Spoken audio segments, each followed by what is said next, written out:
हाँ तो मित्रों, मुद्दा है पिछले महीने यानी कि जून 2026 के इकोनॉमी के करंट अफेयर्स, इंडियन एक्सप्रेस और द हिंदू दोनों अखबारों से। तो देखिए, इसका पूरा पावर पॉइंट आप डाउनलोड कर सकते हैं, link is in the description. वो लिंक पे आप जाएंगे तो फिर जो क्लास आपको मिलेगा उसमें डाउनलोड पीडीएफ करेंगे, मिल जाएगा। करंट अफेयर्स जो मैं हमेशा आपको बोलता हूँ, बहती धारा है कि इस महीने क्या शेयर बाजार में हुआ, जीडीपी में क्या हुआ, महंगाई इतनी रही, टैक्स में ये हुआ। तो पूरे साल का ऐसा विवरण अगले साल इकोनॉमिक सर्वे जो जनवरी फरवरी में आएगा उसमें बात होगी, बजट आएगा उसके साथ वापस चीज़ें वो दोहराएगी कि पिछले साल हमने ये योजना लॉन्च की थी, ये उपलब्धि थी। तो बहती धारा है, ज़्यादा लोड नहीं लेना चाहिए। मैं वीडियो बनाता हूँ 2 कारण से, एक क्योंकि मुझे पेज व्यू चाहिए और दूसरा इसके पहले आपकी कोई परीक्षा आ रही जैसे EPFO, CDS, CAPF, state service, bank की परीक्षाएँ, तो थोड़ा सुना हो तो मदद मिले। वरना पूरे साल के इकोनॉमी के करंट अफेयर्स वो अगले साल में फिर से पूरी सीरीज़ चलाऊँगा विन 27 फरवरी महीने से, तब हम फिर से ये सब वापस पढ़ने ही वाले हैं। खैर, इकोनॉमी जो हम 6 पिलर में पढ़ते हैं, तो इन सब में जून महीने में क्या-क्या हेडलाइंस थी, जे पहले देख लेते हैं, फिर डिटेल में बात करते हैं। सबसे पहला pillar money banking, finance, insurance. तो इसमें ये आपको डिजिटल फ्रॉड हुआ तो 25,000 रुपये तक का सब मुआवज़ा मिलेगा। टाटा एक एनबीएफसी है बोल के तुम्हारा पब्लिक लिस्टिंग करो, ये विवाद चल रहा है। पिलर 2 बजट टैक्सेशन में एफपीआई वाले गवर्नमेंट सिक्योरिटी में पैसा इन्वेस्ट करे तो उनको टैक्स माफ़ है। केरलम में कमिटेड एक्सपेंडिचर और उनके सब फिजिकल डेफिसिट बहुत बढ़ रही है। तीसरा पिलर इंटरनेशनल ट्रेड, तो उसमें भारत में डॉलर ज़्यादा अट्रैक्ट करने के लिए एफसीएनआर के स्वैप, एफसीएनआर का हेजिंग, ये सब बात चल रही है। पिलर 4 सेक्टर्स ऑफ इकोनॉमी, तो उसमें सर्विस सेक्टर में डार्क पैटर्न के नाम पे कुछ ई कॉमर्स वेबसाइट थोड़ा धांधली कर रही थी, कस्टमर्स को परेशान कर रही थी, उसके खिलाफ सजा हुई है।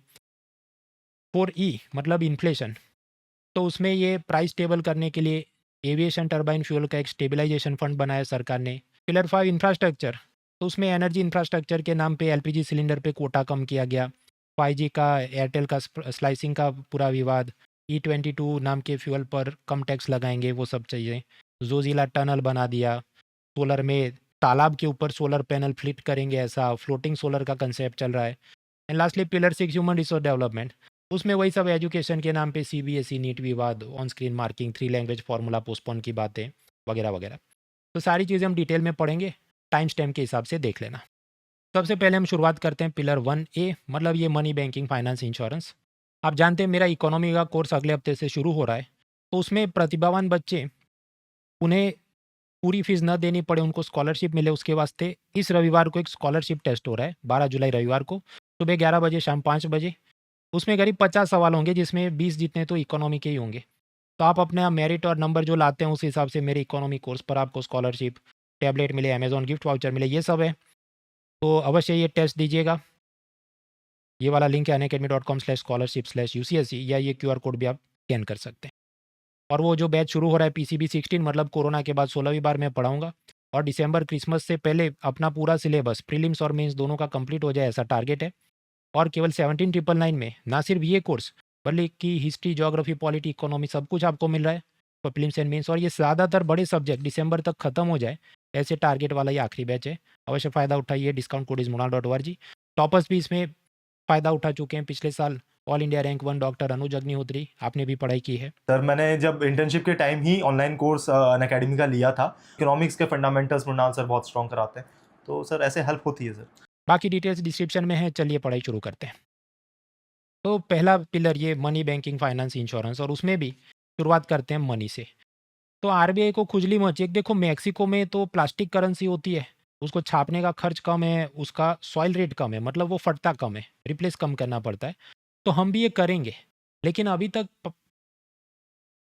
एक लाइन से ज़्यादा उनके आरबीआई गवर्नर ने खुद भी कुछ ज़्यादा बात नहीं की है।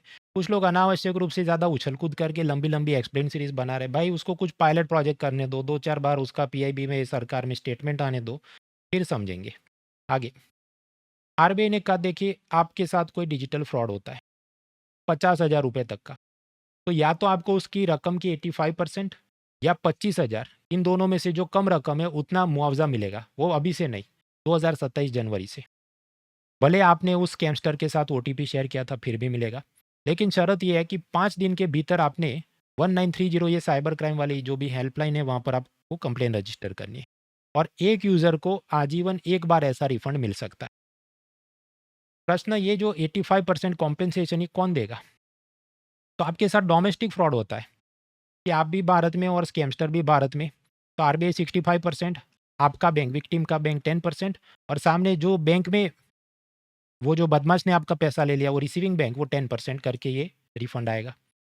अगर क्रॉस बॉर्डर कि आप भारत में और स्कैम ऐसा हुआ कि वो स्कैमस्टर नेपाल, बांग्लादेश, चीन में बैठा है या पाकिस्तान में बैठा है, तो आरबीआई 65% और आपका बैंक मतलब विक्टिम का बैंक 20% बियर करे।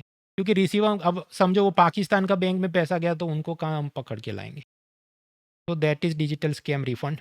अब यहाँ पर प्रश्न है कि आरबीआई 65% कहाँ से देगा? नए नोट छाप के देगा? नहीं। देखिए आरबीआई के पास एक फंड है, depositor education and awareness fund, DEAF, वहाँ पैसा आएगा। प्रश्न पर उधर का पैसा कैसे आता है? अनक्लेम डिपॉजिट से पैसा आता है। मान लो एक मास्टर था, टीचर दीनानाथ चौहान, तो कांचा ने उसको मार दिया और उसका जो बेटा था विजय दीनानाथ चौहान, वो तो मुंबई भाग गया। तो कोई अब केवाईसी में लिखा मेरे बेटे को पैसा देना वही नहीं है नॉमिनी, तो ये अनक्लेम डिपॉजिट आरबीआई के पास जाएगी तो उधर से आपको पैसा मिलेगा। नेक्स्ट, तो यूपीआई, बिटकॉइन और ये सब में यही चला। पिलर 1A 2 CRR रेपो, अब उसमें 2-2 महीने मॉनिटरी पॉलिसी, आजकल वो रेपो रेट चेंज नहीं कर रहे हैं। बाकी सब टेक्निकल रिफॉर्म लेते हैं, वो तो पूरे साल का एक बार में है। अगले साल विन 27 में देख लेंगे फ्री सीरीज में। फिर बढ़ते हैं बैंकिंग, बैंक एनबीएफसी क्लासिफिकेशन, और उसमें भी मित्रों पिछले कुछ महीनों से आरबीआई और टाटा सन्स के बीच विवाद चल रहा है। आरबीआई का कहना है कि तुम एक बहुत ही इंपॉर्टेंट एनबीएफसी कंपनी हो तो तुम्हारा पब्लिक लिस्टिंग करवाना होगा, और टाटा का कहना है भाई हम ये क्राइटेरिया में फिट नहीं होते हैं वगैरह। बात में कुछ दम है नहीं, लेकिन आपको बैकग्राउंड की थियरी पता होनी चाहिए। कंपनियों के प्रकार, एनबीएफसी के प्रकार, और आरबीआई क्यों इंसिस्ट कर रही है कि इसका लिस्टिंग हो। कंपनियों के प्रकार, तो सवाल आप पूछिए क्या इस कंपनी में गवर्नमेंट मेजोरिटी शेयर होल्डर है? तो एयरटेल, बायजूस कहे ना तो वो सब प्राइवेट सेक्टर कंपनी हुई, निजी क्षेत्र की कंपनी। ओएनजीसी को पूछे हाँ गवर्नमेंट मेजोरिटी शेयर होल्डर मालिक है, तो पब्लिक सेक्टर कंपनी, सार्वजनिक क्षेत्र की कंपनी। अब इनको दूसरा सवाल पूछो कि आपकी ये जो कंपनी है उसमें क्या आम जनता शेयर खरीद सकती है, या आप उनको आम जनता को शेयर बेच सकते हो कि नहीं? अगर जवाब है हाँ, तो उसे हम कहते हैं पब्लिक लिमिटेड कंपनी, जैसे अदानी, एयरटेल, ओएनजीसी। तब समझिए sector, ONGC public sector company है, अदानी प्राइवेट सेक्टर कंपनी है, लेकिन लिमिटेड के हिसाब से दोनों ही पब्लिक लिमिटेड कंपनी है, क्योंकि वो आम जनता को अपने शेयर्स बेच सकते हैं। सामने बायजूस को पूछो, फ्लिपकार्ट को पूछो, क्या ना, तो ये सब प्राइवेट लिमिटेड कंपनी। अब ऐसी ये जो भी कंपनियां हैं उनके शेयर्स क्या Bombay stock exchange, national stock exchange, ऐसी कोई जगह पर बिकते हैं कि नहीं? तो अदानी, एयरटेल, ओएनजीसी सब के यहाँ बिकते हैं, तो पब्लिक लिमिटेड भी कंपनी और लिस्टेड कंपनी भी है। बायजूस कहना तो अनलिस्टेड कंपनी है, प्राइवेट लिमिटेड कंपनी है। कोई यहाँ से यहाँ जा सकता है, जब यहाँ पहले फिजिक्स वाला ये सब था, अनलिस्टेड प्राइवेट लिमिटेड, अब वो क्या है, लिस्टेड पब्लिक लिमिटेड। अब ये जो पब्लिक लिमिटेड और उसमें भी लिस्टेड वाली कंपनी है, तो उस पर मिनिस्ट्री ऑफ कॉर्पोरेट अफेयर्स, उस पर सेबी, सब लोग बहुत टाइट सख्ती रखते हैं, क्योंकि कंपनी एक्ट के तहत सारे प्रोविजन होते हैं। तो अकाउंटेबिलिटी के लिए तुम्हारा ये जो भी एनुअल जनरल मीटिंग हुआ शेयर होल्डर का, उसमें इतने लोग हाजिर थे कि नहीं, क्या रेजोल्यूशन हुआ, ये सब वेबसाइट पे डालो, कॉर्पोरेट अफेयर्स मिनिस्ट्री में भेजो। तुम्हारे बोर्ड ऑफ डायरेक्टर में महिलाओं का आरक्षण होना चाहिए, इंडिपेंडेंट डायरेक्टर होने चाहिए। कंपनी का कोई एम्प्लॉय तुम्हारे करप्शन के खिलाफ शिकायत करना चाहता है तो उसका विसल ब्लोअर प्रोटेक्शन मैकेनिज्म होना चाहिए, वगैरह बहुत कुछ। मतलब समझो पब्लिक लिस्टेड कंपनी बनना वो गले में घंटी बांधने जैसी बात है, वो सब लोग नहीं कर सकते। तो टाटा सन्स स्ट्रक्चर ऐसा है कि एक तो टाटा ट्रस्ट है, वो तो समाज सेवा एनजीओ टाइप का दिखा के, तो उसे तो ये सब प्रोविजन लगेंगे नहीं। उसके नीचे आएगा टाटा सन्स, वो प्राइवेट लिमिटेड कंपनी, मतलब उसने अपने शेयर आम जनता को नहीं बेचे, अनलिस्टेड कंपनी है, वो बीएससी एनएससी कहीं पर उसका शेयर नहीं बिकता। लेकिन उसके नीचे जो उसकी बेटियां हैं, TCS, Tata motor, Tata steel, वो सबके शेयर्स बिकते हैं। तो ये सब नीचे उसे हम क्या कहेंगे, public limited company, daughter company, subsidiary company. और टाटा सन्स क्या इन सब का पेरेंट है, होल्डिंग कंपनी है। ये एक बात हुई कंपनियों के प्रकार हमने देखे। नेक्स्ट इज फाइनेंशियल इंटरमीडिएट, जो आपका पैसा लेकर कहीं इन्वेस्टमेंट में, लोन में घुमाते हैं। तो बैंक भी हो सकते हैं, एनबीएफसी भी हो सकते हैं। अब ये जो एनबीएफसी है, जैसे gold loan company, mutual fund, insurance company, pension company, तो आरबीआई उनको क्लासीफाई ऐसे करता है कि वो इकोनॉमी में कितना रिस्क पैदा कर रही है, उस हिसाब से बेस लेयर की, मिडल लेयर की, अपर लेयर की, या टॉप लेयर की। अब यहाँ पर आरबीआई का ये कहना है कि ये जो टाटा सन्स होल्डिंग कंपनी है, ये अपर लेयर की एनबीएफसी, तो इसने तो अगले 3 साल में पब्लिक लिस्टेड हो जाना पड़ेगा, मतलब वो अपना आईपीओ निकाले, उसके शेयर्स बेचे और आम जनता के पास जाए, बीएससी एनएससी, तो ऐसा फिर उस पर कंपनी की सब सख्ती होगी, तो ज़्यादा ट्रांसपेरेंसी से काम होगा। तो इसमें भी आरबीआई भी खुद डबल ढोलकी टाइप का चल रहा है। पहले वो क्या कहता था कि टाटा सन्स अपर लेयर वाली एनबीएफसी कंपनी, इसका पब्लिक लिस्टिंग करो। फिर अब 2026 जून में आरबीआई ने कुछ क्राइटेरिया चेंज किए कि अब से एनबीएफसी यूएल कैटेगरी, मतलब ऐसी एनबीएफसी जिसकी एसेट्स 1 लाख करोड़ से ज़्यादा होंगी। तो इस हिसाब से एलआईसी हाउसिंग फाइनेंस और ऐसी कुछ कंपनियां इसमें आएंगी। टाटा आएगा कि नहीं वो डिपेंड करता है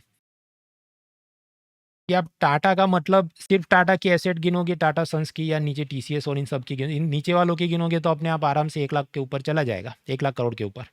तो टाटा सन्स का लिस्टिंग होगा कि नहीं, इसके भी जो बोर्ड ऑफ डायरेक्टर है इसमें भी बंटवारे, कुछ लोग बोल रहे हैं हाँ करेंगे, कुछ नहीं करेंगे।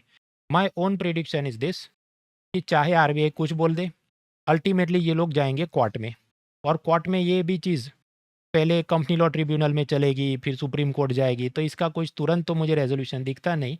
इसकी बॉल बाय बॉल कमेंट्री जो चलती रहे हमारे लिए बहुत काम की नहीं। बेसिक थियरी मैंने आपको बता दी कि आरबीआई का क्या रूल्स रेगुलेशन है और क्यों ये टर्म्स है, उनका क्या मतलब है और इसका क्या इम्प्लीकेशन है। आगे बढ़ो। Next is share market. तो शेयर मार्केट में क्या चल रहा है? आईपीओ, इलॉन मस्क की स्पेसएक्स कंपनी, उसका आईपीओ है कितना, $75 बिलियन, और इलॉन मस्क तो ट्रिलियन रुपए जितना उसका सब वैल्यू हो गया।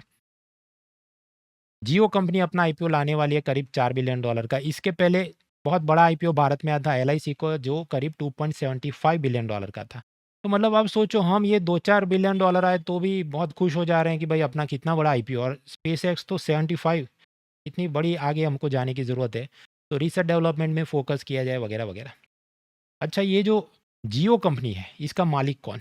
तो रिलायंस 66%, फेसबुक मेटा करीब 10%, गूगल 7%। तब मुझे समझ आया कि अनंत अंबानी की शादी में मार्क जकरबर्ग कुर्ता पहन के नाच क्यों रहा था। खैर, शेयर बाजार में एआई का बहुत बबल चल रहा है, और ये एक दिन फटेगा गुब्बारा, ऐसा एक इकोनॉमिस्ट रॉबर्ट सोलो ने 80s के ज़माने में प्रिडिक्ट किया था। और उस हिसाब से डॉट कॉम बबल 2000 के साल में, उस वक्त भी यही सब मीनिया चला, कंप्यूटर से सब हो जाएगा और सबकी नौकरी चली जाएगी और सब कंप्यूटर की कंपनियां बहुत ग्रो करेंगी। उस वक्त भी बाजार गिरा था, करीब $5 ट्रिलियन लोगों के डूबे थे। एआई में भी ऐसा होगा, उसने प्रिडिक्ट किया था। तो हुआ कि नहीं? जवाब है हाँ। साउथ कोरिया की, जैसे भारत में बॉम्बे स्टॉक एक्सचेंज है, उसका इंडिकेटर है सेंसेक्स, ऐसा साउथ कोरिया में होगा, उसका नाम है कोस्पी। तो काफ़ी गिर गया, एक दिन 10% गिर गया, फिर 8% गिर गया। वहाँ पर उनकी सेबी जैसी संस्था ने सर्किट ब्रेकर लगाना पड़ा। सर्किट ब्रेकर क्या होता है कि जैसे घर में ज़्यादा बिजली आ जाए तो अपना इलेक्ट्रिक अप्लायंसेस बर्बाद नहीं, उसके वास्ते फ्यूज़ होता है, वो ब्रेक करता है अपने आप। तो यहाँ पर भी अचानक शेयर बाजार गिरे तो बहुत सारे पैनिक होकर और ज़्यादा उसको गिरा देते हैं। ये ना हो इसलिए सर्किट ब्रेकर लगाया। फिर भी ये साउथ कोरिया में जो था क्रैश, उसका आफ्टर शॉक पूरी दुनिया के बाकी मार्केट्स में भी देखने को मिला, इंक्लूडिंग इंडिया। और इंडिया में इसके भी पहले आप याद करो, जब क्लॉड ने अपना मॉडल, वो एंथ्रोपिक क्लॉड रिलीज़ किया था, तब भी बहुत बर्बाद हुआ था अपना सेक्टर। टास्को पहले से ऐसा उसके साथ जुड़ा शब्द है। तो that was pillar 1, money, banking, finance, insurance में जान लायक मुद्दे मैंने आपको बताए। आगे बढ़ते हैं तो pillar 2, budget taxation. Budget taxation में 2 मुद्दे चर्चा में रहे कि सरकार चाहती है भारत में ढेर सारे डॉलर आए, तो फॉरेन पोर्टफोलियो इन्वेस्टर को बोला कि आप गवर्नमेंट सिक्योरिटी खरीदोगे, उस पे जो आपको अलग अलग टैक्स लगते हैं सब माफ़ है। और केरलम में जो नई कांग्रेस बैक्ड यूडीएफ या जो सरकार आई है, उसने कहा हमारे बहुत कमिटेड एक्सपेंडिचर है, फिजिकल डेफिसिट की तकलीफ है। ये 2 मुद्दे चर्चा में थे कि इनकम टैक्स एक्ट का डंडा केवल भारत के मिडिल क्लास के लिए है, और गोरे हैं उनका गुलाब का फूल देकर स्वागत करना है, क्योंकि हमें उनसे डॉलर्स चाहिए। फॉरेन इंस्टीट्यूशनल इन्वेस्टर्स और स्विट्जरलैंड में बैठा बैंक फॉर इंटरनेशनल सेटलमेंट्स, इनको कहा तुम्हारा टैक्स माफ़ है। और टैक्स माफ़ी कहाँ पर? गवर्नमेंट सिक्योरिटी में अगर इन्वेस्ट किया है तो उसके ऊपर मिलने वाला ब्याज, उस पर इनकम टैक्स माफ़ है। और तो उस पर लगने वाला कैपिटल गेन्स टैक्स यानी पूंजीगत लाभ कर, वो भी माफ़ है। मामला समझते हैं। देखिए, जब भी भारत सरकार को कर्ज चाहिए, 3 साल का लोन चाहिए, तो 100 रुपये की ऐसी गवर्नमेंट सिक्योरिटी, और सरकार ने कहा हर साल 10 रुपये ऐसा 30 रुपये का ब्याज देंगे। इसमें मैं भी इन्वेस्ट कर सकता हूँ, आप भी इन्वेस्ट कर सकते हैं, और फॉरेन पोर्टफोलियो इन्वेस्टर्स वो भी इन्वेस्ट कर सकते हैं। तो टैक्स माफ़ी उनको मिली है। वो ऐसा कि जो 30 रुपये का ब्याज मिलने वाला था, वो असल में टैक्सेबल इनकम में काउंट होता है, उस पर लगता है इनकम टैक्स। तो ये जो एफपीआई वाले थे, उन पर ये 20% इनकम टैक्स चढ़ता था इस पर्टिकुलर केस में। और यहाँ पर भी टीडीएस की तरह पैसा ऑलरेडी कट जाता था, मतलब भारत सरकार एफपीआई को ब्याज देने से पहले उसमें से टैक्स काट लेती थी, जिसको हम कहते थे विथहोल्डिंग टैक्स। तो अब से ये सब माफ है, जीरो। ये एक केस हुआ। दूसरा सिनेरियो ये हो सकता है कि मान लीजिए एफपीआई वाला बोले मुझे 3 साल तक इसमें इन्वेस्टेड नहीं रहना, दूसरे या पहले साल में ही मुझे बेच के चला जाना है। तो 100 रुपये की गवर्नमेंट सिक्योरिटी 105 में मैं किसी बायर को सेकेंडरी मार्केट में बेच के निकल लेता हूँ। तो यहाँ आप गिनो, 100 का माल 105 में उसने किसी और को बेच दिया, तो 5 रुपये का प्रॉफिट। इस पे लगता है कैपिटल गेन्स टैक्स, पूंजीगत लाभ कर। तो ये भी अब से माफ है, इंडियंस के लिए नहीं, फॉरेनर्स के लिए। मार्केट डाउन है, इकोनॉमी की हालत खराब है, तो $1 85 की जगह अब 95 96 में चल रहा है। तो भारत सरकार ने सोचा कुछ भी करके विदेशियों को आकर्षित करना होगा, भारत में वापस डॉलर लाने होंगे। तो राष्ट्रपति से ऑर्डिनेंस यानी अध्यादेश लाकर सरकार ने इनकम टैक्स एक्ट में सुधार किया है, और वो भी रेट्रोस्पेक्टिव टैक्स एग्जेम्पशन। मतलब ये फॉरेन इंस्टीट्यूशनल इन्वेस्टर को पुरानी तारीख से बैकडेटेड टैक्स के लाभ मिलेंगे। यानी कि ये अध्यादेश 5 जून को पास हुआ, लेकिन अमल पुरानी तारीख से 1 अप्रैल से लागू होगा। मित्रों, इकोनॉमी में एक शब्द चर्चा में है, कमिटेड एक्सपेंडिचर। क्योंकि केरलम में एलडीएफ की सरकार की जगह यूडीएफ की सरकार आई है, तो उनके मुख्यमंत्री ने विधानसभा में एक व्हाइट पेपर इशू किया और कहा भाई हमारे वांदे हो गए हैं, क्योंकि पुरानी सरकारों की गलतियों के चलते हमारे प्रतिबद्ध या समर्पित खर्चे बहुत ज्यादा हैं। मामला क्या समझते हैं? देखिए, बजट में जो पैसा आवंटित होता है, कुछ होता है डिस्क्रिशनरी, विवेकाधीन, कि सरकार अपनी मर्जी से नया हाईवे, हॉस्पिटल, सड़क कुछ बनाएगी। और दूसरे होते हैं कमिटेड एक्सपेंडिचर, वचनबद्ध, कि पसंद हो या नहीं हो, जख मार के ये पैसा देना ही पड़ेगा, उसको टाल नहीं सकते। फॉर एग्जाम्पल, स्टाफ को सैलरी हर महीने देनी है, रिटायर्ड एम्प्लॉइज को पेंशन देना है, पुराने लोन पर जो ब्याज चुकाना है। These are all committed expenditure. अब मान लीजिए केंद्र सरकार टैक्स में रेलवे के टिकट बेच के 100 रुपये कमा रही है, तो इसे हम कहेंगे रेवेन्यू इनकम। इसमें से करीब 42 रुपीज़ तो कमिटेड एक्सपेंसेस में ही जाते हैं, और ये तो ऑल इंडिया एवरेज हमने निकाला। केवल केरलम की बात करें, उनका 100 रुपये रेवेन्यू में से 78% तो कमिटेड एक्सपेंडिचर में जा रहा है। ऐसी ही खराब हालत पंजाब की भी है। इसके क्या कारण है? पहला, Keralam service sector, hotel tourism वाली इकोनॉमी है, तो कोरोना के बाद काफ़ी यहाँ पर मंदी आ गई। यहाँ इंडस्ट्रियल मैन्युफैक्चरिंग बेस कमज़ोर है। तीसरा, मिडल ईस्ट में ये ईरान युद्ध के चलते रिफाइनरीज में काम कम हो गया, तो केरला के वर्कर्स जो मध्य पूर्व गए थे, वहाँ से फैमिली को रेमिटेंस में कम पैसे भेज रहे हैं।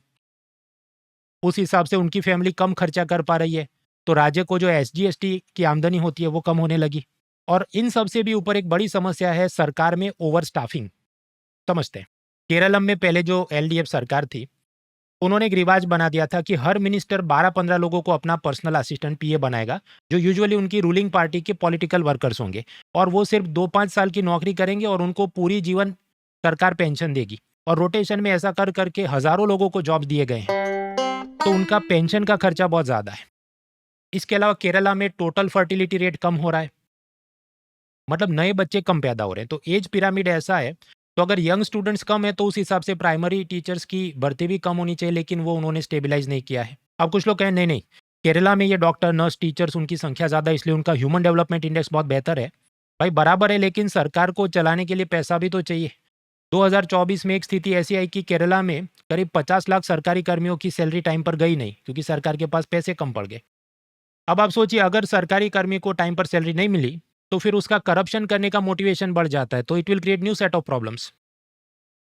अब नई सरकार ये सोच रही है कि देखो, दारू पे करीब 200% से ज़्यादा हम सेल टैक्स लगाते हैं, उसको थोड़ा कम करते हैं। उससे 2 फायदे हों, पब्लिक जो इलीगल स्मगलिंग वाली शराब पीती है उसकी जगह प्रॉपर टैक्स वाली शराब पिए, तो हमारी आमदनी बढ़े। लेकिन क्या ये समाज के लिए सही है जस्ट बिकॉज अब सरकार को टैक्स का पैसा वसूलना है? आप कहे तकलीफ तो तुमने बता दी, अब समाधान भी बता दो। तो एक ही समाधान इसका हो सकता है, फिस्कल प्रूडेंस, मतलब राजकोषीय मितव्ययिता, यानी कि अपनी चादर देखकर पैर लंबे करने चाहिए। तो क्या क्या हो सकता है? ये जितने पॉलिटिकल पेंशनर हैं उनका पेंशन बंद हो, गवर्नमेंट एम्प्लॉइज की रिटायरमेंट एज को बढ़ाया जाए, नया पे कमीशन भले केंद्र सरकार लागू करे पर यहाँ डिले से लागू किया जाए, नई भर्ती पर रोक हो, कॉन्ट्रैक्टिंग आउट मतलब टेम्पररी, एडहॉक, फिक्स पगार वाले लोगों को रखा जाए, प्रॉपर्टी टैक्स में बढ़ोतरी हो, क्योंकि स्वाभाविक है अगर पैसा नहीं है तो आपको ऐसे बिटर कड़वे घूंट पीने होंगे। और ये केवल केरला का तकलीफ है ऐसा नहीं, जम्मू कश्मीर में भी चीफ मिनिस्टर ओमर अब्दुल्ला ने यही सब रिफॉर्म्स धीरे धीरे लेना शुरू किया है। हाँ तो मित्रों, आगे का मुद्दा है pillar 3, international trade balance of payment, free trade agreement वगैरह। इसमें पिछले करीब 3 हफ्ते से इंडियन एक्सप्रेस, द हिंदू दोनों काऊँ काऊँ काऊँ काऊँ कर रहे हैं कि देखो आरबीआई ने एफसीएनआर में ये कर दिया, वो कर दिया, एफआर रूट में ये हो गया। बात में कुछ दम है नहीं। आरबीआई ये चाहता है कि फॉरेन इन्वेस्टर भारत में डॉलर लेके आए। उसके वास्ते fully accessible route, foreign currency non resident account, उसमें स्वैप और हेज की सुविधा, ये सब किया है। तो समझते हैं। देखिए, अगर ऑनियन की शॉर्टेज होगी तो ऑनियन महंगे हो जाएंगे, तो अगर डॉलर की शॉर्टेज है तो डॉलर महंगे हो रहे हैं कि पहले जो 85 में मिलते थे अभी 95 के हो गए। तो आरबीआई क्या करे, कहीं से वो डॉलर मार्केट में सप्लाई करे ताकि ये जितने एफपीआई वाले अपने शेयर मार्केट से पैसा लेके भाग रहे हैं बराबर, तो सामने शॉर्टेज को हम सस्टेन कर सकें। लेकिन अब तकलीफ ये है कि आरबीआई की खुद की तिजोरी खाली हो जाएगी अगर रोज़ ये करने बैठी। तो आरबीआई ने सोचा देखो अपने पैसे से कुछ नहीं करना है, विदेशियों को ही बोलते हैं कि तुम भारत में वापस पैसे लाओ। उसके वास्ते अलग अलग रिफॉर्म हो रहे हैं। मैं आपको एक आउटलाइन दूंगा जो मैं पढ़ाऊंगा, हालांकि जो चीज़ है वो उससे ज़्यादा टेक्निकली रिफाइंड है, पर उसमें हम अभी नहीं जाएंगे। अगले साल इकोनॉमिक सर्वे आएगा, वो कितना डेप्थ में बात करता है उस हिसाब से हम तैयार करेंगे। अगर कोई फॉरेनर भारत के बॉन्ड्स यानी कि डेट मार्केट में इन्वेस्ट करना चाहता है तो नॉर्मली आरबीआई के सब रूल्स टाइट होते हैं कि फॉरेन एक्सचेंज मैनेजमेंट एक्ट के तहत तुम्हें मान लो कि हर 2 महीने पर हमें सारे कंप्लायंस रिपोर्ट दिखाने होंगे, कितना ब्याज आया, कितना टैक्स विथड्रॉल हुआ, तो मैथ ही मारते रहते हो। लेकिन अब वो क्या चाहते हैं, नहीं आप आइए, हम गुलाब का फूल और पूरा वरमाला से आपका स्वागत करेंगे। तो ऐसे नए उसने विंडोज़ या मैकेनिज्म बनाए जिसे कहते हैं fully accessible route, voluntary retention route. तो यहाँ पर बहुत ज़्यादा छूट होगी उन्हें कि कितना मान लो टैक्स विथहोल्ड होगा या कितने महीने पर आपने कंप्लायंस रिपोर्ट देने, या वट एवर टेक्निकल चीज़ें कुछ हैं। लेकिन एक शर्त है कि फॉरेन इन्वेस्टर ने वो पैसा लॉक इन रखना होगा कि मान लो 3 साल के लिए आपने पैसा उस बॉन्ड में जो इन्वेस्ट किया वो वापस नहीं निकालोगे। अगर ऐसा करोगे तो तुमको हम बहुत सारी छूट दे देंगे। तो that is F and V R R. इसमें और भी बहुत सारी टेक्निकल बारीकियाँ हैं जो अपनी एग्जाम में काम की नहीं है। लिबरलाइज किया इतना याद रखो, बहुत है, आगे बढ़ो। दूसरी बात चल रही है कि स्वैप होगा। स्वैप यानी अदला बदली कैसी, कि मान लीजिए डॉलर नहीं प्याज की शॉर्टेज है और आरबीआई का काम है कि प्याज का प्राइस स्टेबल रखें। तो आरबीआई ये करेगा कि अपनी तिजोरी से ऑनियन देगा बैंक ऑफ बड़ौदा को, और बैंक ऑफ बड़ौदा आगे वही ऑनियन ये जो भी फॉरेनर्स हैं उनको देगा ताकि सप्लाई स्टेबल रहे ऑनियन का। अब आप समझ लो कि ये ऑनियन है, ये डॉलर है, तो खेल ख़त्म। तो इसको स्वैप क्यों बोला, क्योंकि बाद में आरबीआई इंसिस्ट करेगा, ये जो बैंक ऑफ बड़ौदा की मैनेजर है, कि बहन हमने आपको जो डॉलर्स दिए थे 2-3 साल बाद आप हमको वापस कर दो। आपके अपन बैंक ऑफ बड़ौदा कहाँ से डॉलर वापस लेके आएगा। तो अब सोचो, कोई भारत का एक्सपोर्टर है जिसने चाय एक्सपोर्ट की अमेरिका में, उसको मिले डॉलर, लेकिन उस एक्सपोर्टर ने पेमेंट मान लो आसाम के बागान में जो भी प्लांटेशन का ओनर है या मजदूर है उनको रुपये में देना है। तो भारत का एक्सपोर्टर जिसने डॉलर कमाए हैं, वो बैंक ऑफ बड़ौदा के पास जाएगा कि बहन मेरे डॉलर लेके आप मुझे रुपये दो। तो बहन के पास डॉलर आ गए, वो फिर आरबीआई को वापस करे। तो इस प्रकार से बैंक ऑफ बड़ौदा वापस डॉलर्स आरबीआई को देगी। हालांकि यहाँ पर भी आप समझिए, ये जो अदला बदली हो रही है, कहाँ से कहाँ, ये फर्स्ट स्टेज में अदला बदली और ये दूसरे स्टेज में अदला बदली। तो खरीदने का भाव, बेचने का भाव वो अलग होता है, जिस रेट पर एक्सचेंज हुआ और बाद में रिटर्न होगा वो अलग होता है। उसमें किसका प्रॉफिट किसका लॉस, वो सब बारीकियों में हम नहीं जाएंगे। आरबीआई कुल मिलाकर कर क्या रहा है, टेम्पररी अपने डॉलर दे रहा है कि अभी आप ये शादी का घर है इसको संभालो, फिर मुझे ये अपना सब वापस दे देना। तो दैट इज़ डॉलर स्वैप, जो यहाँ से यहाँ पर ये डॉलर स्वैप हुआ। आपको प्रश्न होगा कि भाई ऐसा स्वैप करने की क्या ज़रूरत थी, एक बार दे दिया तो दे दिया ना, फिर वापस क्यों मांगना है। क्योंकि आप समझो, ऐसा अगर आरबीआई बांटते ही रहा कि जितनी बार डॉलर स्ट्रांग हो रहा है उसको स्टेबल करने के लिए अपनी तिजोरी से देता ही रहा, तो आरबीआई का पूरा तिजोरी खाली हो जाएगा। इसलिए जो भी डॉलर आरबीआई दे रहा है वो स्वैप में ऐसा कॉन्ट्रैक्ट में लिखा होता है कि 2-3 साल बाद बैंकर ने वापस करने होंगे। तो we require the swap to ensure that RBI does not get its forex reserve exhausted. Next, तो हमने एफएआर रिलीफ दे दिया। Foreign currency non resident account का स्वैप की मैंने आपको कुछ बात करी। अब आते हैं एफसीएनआर हेज। मान लीजिए आपके पास कोई गाड़ी है, कुछ आपकी प्रॉपर्टी, आपको डर लगता है एक्सीडेंट हो गया, कुछ बिजली गिर गई, तो इंश्योरेंस लेना चाहिए रिस्क कम करना है। तो इंश्योरेंस, जिसको हम हेजिंग भी कह सकते हैं, हेजिंग मतलब आपके घर के आसपास आप जो एक बाड़ बना देते हैं, फेंसिंग कर देते हैं ताकि आप खुद को रिस्क से, चोरी और बाकी जोखिमों से बचा सकें। ये एक बात हुई। अब दूसरी कि विदेशी लोग भारत की बैंकों में foreign currency non resident account मतलब डॉलर के अंदर पैसा डिपॉजिट करें। मान लो उस पर बैंकर 5% ब्याज दे रहा है और 3 साल के लिए ये पैसा लॉक हो रहा है। ओके, ठीक है। अब ये बैंक ऑफ बड़ौदा उन्हें FCNR डिपॉजिट का क्या करेगा? अचार नहीं डालेगा, आगे कुछ इन्वेस्ट करेगा ना, तो वही बैंकर उन डॉलर्स को भारत के किसी ऑयल इंपोर्टर को लोन में दे देगा, या ऑयल इंपोर्टर के पास ऑलरेडी रुपया है तो उसको बदलवा के डॉलर लेगा और उससे ऑयल इंपोर्ट करेगा। क्योंकि अल्टीमेटली बैंकर ने उस पैसे को सर्कुलेट करना है, तभी उसको प्रॉफिट हो सकता है। ओके, ठीक है। अब तकलीफ है कि जब ये गोरे आदमी ने भारत की बैंक में डॉलर डिपॉजिट किया था तो भाव चला था $1 का 95। 3 साल बाद जब वो वापस लेने आता है, मान लो भाव बढ़ के हो गया 125।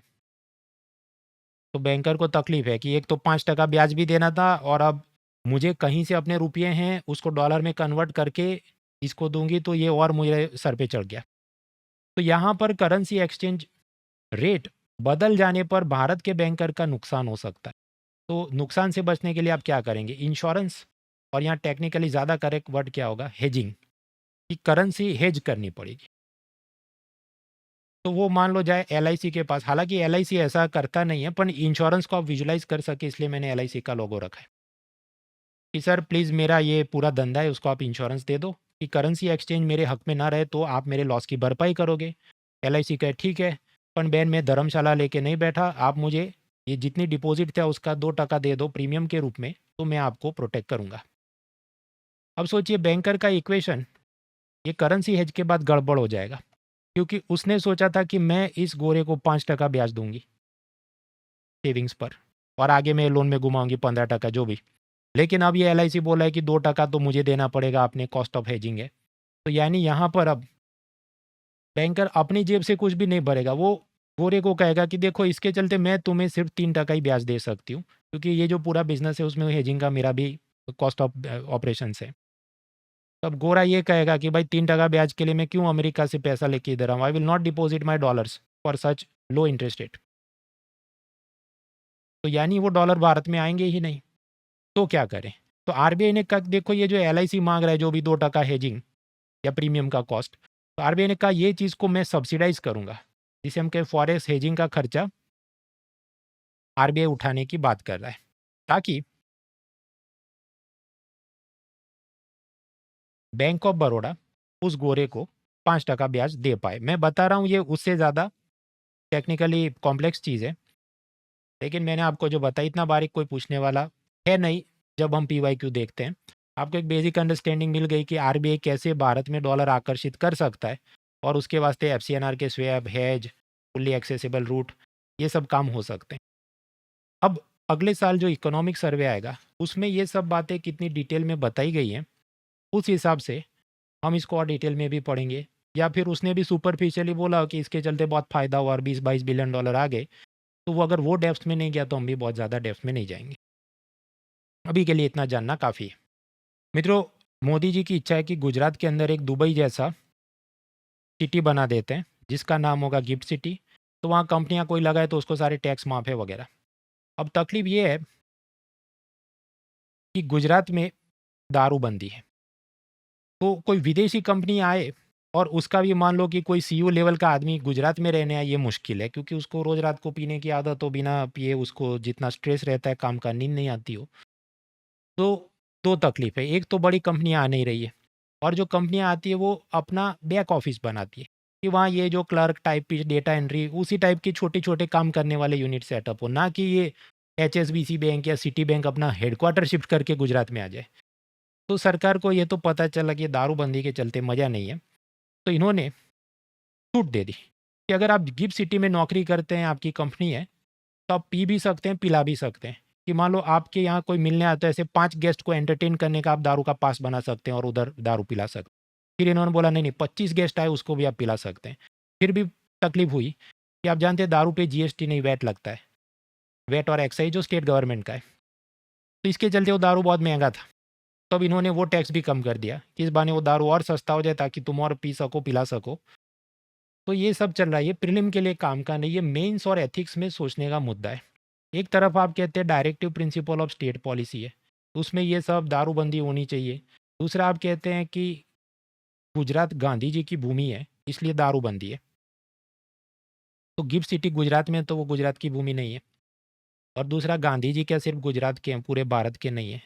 तो एक राज्य में दारूबंदी क्यों है? सब जगह रखो, और नहीं तो कहीं पर भी मत रखो।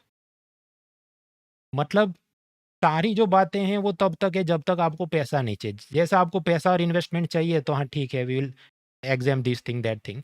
इसके भी ऊपर आप सोचिए, अहमदाबाद में ओलंपिक कराने की बात है, अब दारूबंदी के चलते कितने लोग टूरिस्ट आएंगे?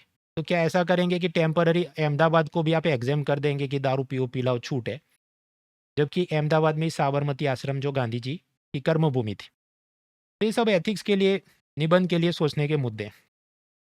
कॉन्स्टिट्यूशनल मॉरालिटी, गांधीयन वैल्यूज़, और क्या वो आज की इकोनॉमी में रेलेवेंट भी हैं, या इकोनॉमिक्स के सिद्धांत सर्वोपरि हो रहे हैं? गांधी जी की बात ठीक है, आपको दूर से नमन करेंगे, करेंसी नोट पे आपका फ़ोटो छापेंगे, पर आपकी जो वैल्यू है वो सब हम नहीं मानेंगे।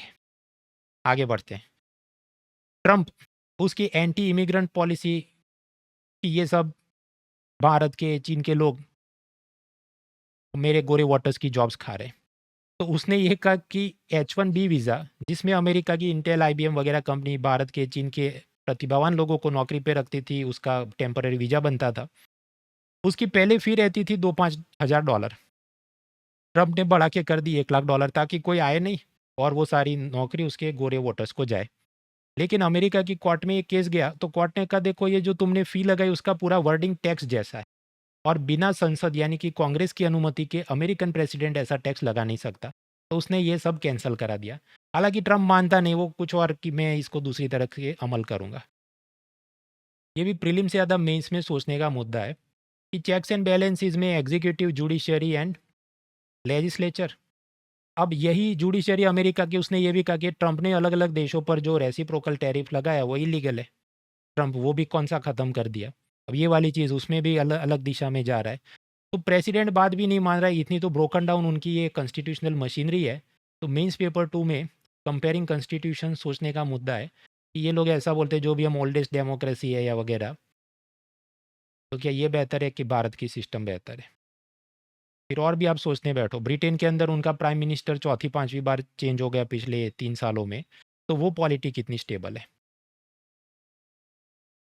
अमेरिका में कानून से उनकी एक संस्था है, UST या ट्रेड रिप्रेजेंटेटिव या कुछ, वो अलग अलग स्टडी करते रहते कौन से देश में पायरेसी हो रही है, कौन से देश में गुलामी से, फोर्स लेबर से सामान बनाया जा रहा है और हम वो अमेरिका में नहीं आने देंगे, उसके वास्ते 12.5% टैक्स लगेगा। तो भारत, बांग्लादेश, चीन, वियतनाम, इन सब पे आरोप है कि तुम तो फोर्स्ड लेबर यूज़ करते हो। मतलब जैसे कि ईंट की भट्ठी है, तो किसी के बाप दादा ने लोन लिया था उसके जो भी शाहूकार से, उसको चुकाने वास्ते अपने बच्चों को ही वहाँ गुलाम के रूप में रख रहे हैं, या कि मिनिमम वेजेस नहीं दिए जा रहे। तो ये सब के चलते आपके ऊपर इतना टैक्स है वगैरह बात चल रही। यूरोप में डालते हैं, यूरोपियन यूनियन में एक चीज़ है कार्बन टैक्स। वो ऐसा कहता है कि अमेरिका माफ़ कीजिए, भारत और चीन से जो भी स्टील, फर्टिलाइज़र, XYZ चीज़ें आ रही हैं, तो तुमने बहुत प्रदूषण किया है, तो तुम एक कार्बन टैक्स भरो। टेक्निकली उसको कहते हैं कार्बन बॉर्डर एडजस्टमेंट मैकेनिज्म। मतलब वो ऐसा है, टैक्स नहीं है। हमने अगर स्टील एक्सपोर्ट किया यूरोपियन यूनियन को, तो कहेंगे अच्छा तुम्हारा इसमें मान लो कि €20 का पेनल्टी बनता है, तो उतने कार्बन सर्टिफिकेट तुम ये ग्रेटा थनबर्ग के NGO से खरीद लो, जो कि वहाँ पर सोलर और विंड प्रोजेक्ट कर रही है, तो उसने इतना कार्बन बचाया था और सामने तुमने इतना एमिट किया, तो बैलेंस करने के लिए तुम ये करो। तो यानी सर्टिफिकेट खरीदने होते हैं, असल में वो टैक्स नहीं है, उसका नाम ऐसा हो गया है। अब भारत को उम्मीद थी कि हमने यूरोपियन यूनियन के साथ जो फ्री ट्रेड अग्रीमेंट किया, जिसको मदर ऑफ ऑल डील्स कहा गया, उसके तहत हमें छूट मिलेगी, पर कोई छूट अभी तक मिली नहीं। अब इसका सबसे ज़्यादा पेन किसको होगा? भारत की माइक्रो स्मॉल मीडियम एंटरप्राइज को। तो भारत सरकार एक ऐसी योजना पर काम कर रही है कि जिसके तहत भारत की MSME जब यूरोपियन यूनियन में कुछ एक्सपोर्ट करे और उस पर ये कार्बन टैक्स लगे, तो उसका 90% बोझ भारत सरकार उठा लेगी। हालांकि एग्जैक्ट अभी डिटेल्स आना बाकी है, जब आएंगे तो हम देखेंगे। तो that was pillar 3 currency exchange में हमने चीज़ों को देखा। आगे बढ़ते हैं pillar 4 sectors of economy. Sectors of economy pillar 4 for agriculture, उसमें एक ही बात काफ़ी टाइम से चले कि अल नीनो से अपनी कृषि बर्बाद है वगैरह। तो अगले साल इकोनॉमिक सर्वे आएगा तो एक बार में हम देख लेंगे कितना कृषि बर्बाद हुआ और बाकी कहाँ-कहाँ क्या असर हुई। आगे बढ़ते हैं पिलर 4 भी मैन्युफैक्चरिंग सर्विस सेक्टर। तो सर्विस सेक्टर में एक कंट्रोवर्शियल मुद्दा चल रहा है कि ई-कॉमर्स और उसमें डार्क पैटर्न द्वारा सेल्स को बढ़ाने की कोशिश, और ये सीसीपीए नाम की संस्था ने कुछ कंपनियों पर जुर्माना लगाया। ई-कॉमर्स में डार्क पैटर्न्स, वैसी बात है कि आपने मैकेफी एंटीवायरस सॉफ्टवेयर का सब्सक्रिप्शन लिया, फिर वो एक्सपायर हो रहा है तो दो ऑप्शन है, या तो रिन्यू करो नहीं तो कैंसिल करो, सीधी बात है। लेकिन वो आपको ऑप्शन कैसे देता था कि या तो रिन्यू करो या accept the risk of hacking. तो स्वाभाविक है व्यक्ति डर जाएगा और रिन्यू करेगा। तो पैनिक इंटरफेस चेकआउट पेज पे लगाया जाता है। फिर आप चेकआउट पे जाते हैं तो जो भी बिल आए उसके ऊपर donate 10 rupees for the hungry children या ट्री प्लांटेशन। तो ये सब क्या है, बास्केट स्नीकिंग करके एक्स्ट्रा पैसा आप पे चार्ज होता है। और अगर जैसे ही आप ये बटन को अनटिक करो तो वो ऑप्शन ऐसा पूछेगा आपको, I don't care for hungry children. तो स्वाभाविक है ऐसा तो कोई कबूलना या स्वीकारना नहीं चाहेगा। तो ये कन्फर्म शेमिंग करके आप पे नैतिक दबाव डालते हैं कि नहीं तुम 10 रुपये और एक्स्ट्रा दान चंदे में दो। तो ये basket sneaking, confirm shaming, panic interface, ये सब के वास्ते कंज्यूमर प्रोटेक्शन अथॉरिटी ने फिजिक्स वाला को 5 लाख, मैकेफी को 1 लाख रुपए का जुर्माना लगाया है। तो दैट वाज सर्विस सेक्टर। आगे बढ़ते हैं। हाँ तो मित्रों आगे बढ़ते हैं। नेक्स्ट मुद्दा है पिलर 4 यानी कि इन्फ्लेशन। अब इसमें एक टर्म चर्चा में रैमेज डॉन, मतलब ये एआई डेटा सेंटर के चलते जितनी हाई बैंडविथ मेमोरी, सारी वो सीपीयू चिप्स, हार्ड डिस्क सब वो ले जा रहे हैं। तो हमें नॉर्मल कंप्यूटर लैपटॉप के लिए जो रैम चाहिए उसकी शॉर्टेज हो रही है, और इसके चलते एप्पल कंपनी ने अपने लैपटॉप और टैबलेट का प्राइस 20% बढ़ा दिया है, और उसकी देखा देखी में बाकी भी एचपी, डेल सब लोग ये करने वाले हैं। तो एक प्रकार से जो एआई बूम है उसका खर्चा कौन भोग रहा है? आम कस्टमर, आम आदमी, वही परेशान हो रहा है। नेक्स्ट, इसी प्रकार की महंगाई, जैसे गाड़ियों में पेट्रोल लगता है तो एरोप्लेन में क्या लगता है, एविएशन टर्बाइन फ्यूल, उसमें भी इसी प्रकार की महंगाई अभी देखने को मिली। तो सरकार ने मदद के लिए एक 10,000 करोड़ का aviation turbine fuel stabilization fund बनाया है। असल में चीज़ ऐसी है कि एक फंड में सरकार पैसा लोन में देगी, लेकिन उस पर कोई ब्याज नहीं होगा, यानी इंटरेस्ट फ्री लोन या एडवांस दिए जा रहे हैं। यहाँ से जो सरकारी ऑयल मार्केटिंग कंपनी है ओएमसी, उनको पैसा मिलेगा ताकि वो ये एविएशन टर्बाइन फ्यूल या पेट्रोल जो भी सस्ते में एयरलाइन कंपनियों को बेच सके। आपके तो लॉस का धंधा हो जाएगा, नहीं। इसमें शर्त है कि उन एयरलाइन कंपनियों ने 3 साल का कॉन्ट्रैक्ट करना पड़ेगा कि 3 साल में हम ये प्री फिक्स प्राइस पर आपसे तेल खरीदेंगे। अब आप समझिए कि पहले 60 रुपये में ये तेल मिल रहा था, अभी 140 का हो गया है। तो आपस में इंडिगो और ओएनजीसी एक डील साइन करे कि भाई हम 100 रुपये में अगले 3 साल के लिए ये तेल आपसे खरीदेंगे। तो अभी जो 140 में बिक रहा है वो ओएनजीसी लॉस पे 100 रुपये में इंडिगो को देगा। लेकिन भविष्य में जब ये ईरान युद्ध खत्म हो जाएगा, उसके बाद ये तेल सस्ता हो जाएगा, बराबर मान लो 60 रुपये, तब भी इंडिगो ने 100 में ही खरीदना होगा। तो अभी जो -40 लॉस में गया वो बाद में +40 प्रॉफिट आ जाएगा। तो इस प्रकार से ये जो फंड है वो सेल्फ सस्टेनिंग तरीके से चीज़ों को चलाने की कोशिश करेगा। तो दैट वाज पिलर 4। उसमें जीडीपी तो आप जानते हैं क्वार्टरली डेटा है और फिर ऊपर नीचे ग्रोथ अपना प्रोजेक्शन है, वो तो पूरे साल का इकोनॉमिक सर्वे आएगा तब देख लेंगे। इन्फ्लेशन में मैंने आपको मुद्दे बताए। आगे बढ़ते हैं तो पिलर 5 इंफ्रास्ट्रक्चर। इंफ्रास्ट्रक्चर में भी एनर्जी इंफ्रास्ट्रक्चर में काफ़ी चीज़ें चर्चा में थी। सबसे पहले तो ये ईरान युद्ध के चलते एलपीजी की शॉर्टेज और उसके चलते गरीबों को जो प्रधानमंत्री उज्ज्वला योजना के तहत सब्सिडाइज सिलेंडर मिलते थे उनका कोटा कम कर दिया है कि अब से तुमको सिर्फ 4 सिलेंडर मिलेंगे। हाँ तो मित्रों, गरीब महिलाओं को मिलने वाले सब्सिडाइज सिलेंडर्स, उनकी संख्या सरकार ने कम कर दी है, केवल 4 मिलेंगे। पहले 12 मिलते थे, पिछले साल किए थे 9, अब हो गए 4।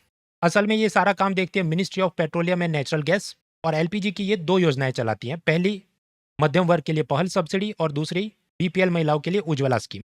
दूसरी योजना है प्रधानमंत्री उज्ज्वला योजना, जिसमें बीपीएल महिलाओं को एलपीजी कनेक्शन पर कोई सिक्योरिटी डिपॉजिट नहीं देनी है, फ्री में स्टव मिलेगा, पहला सिलेंडर भी फ्री मिलेगा और बाकी सिलेंडर पे सब्सिडी। करीब 300 रुपये। तो ऐसे पीएम उज्ज्वला के सब्सिडाइज सिलेंडर जो पहले 12 थे, पिछले साल कम किए 9, अब कर दिए हैं 4। इसका एक बड़ा कारण मुझे लगता है कि होटल में जो ब्लू कलर का 19 किलो का सिलेंडर यूज़ होता है उसका भाव बढ़ा के कर दिया 3200, क्योंकि उस पर सब्सिडी नहीं है। और सामने ये 14 किलो के लाल सिलेंडर 1000 रुपये में है।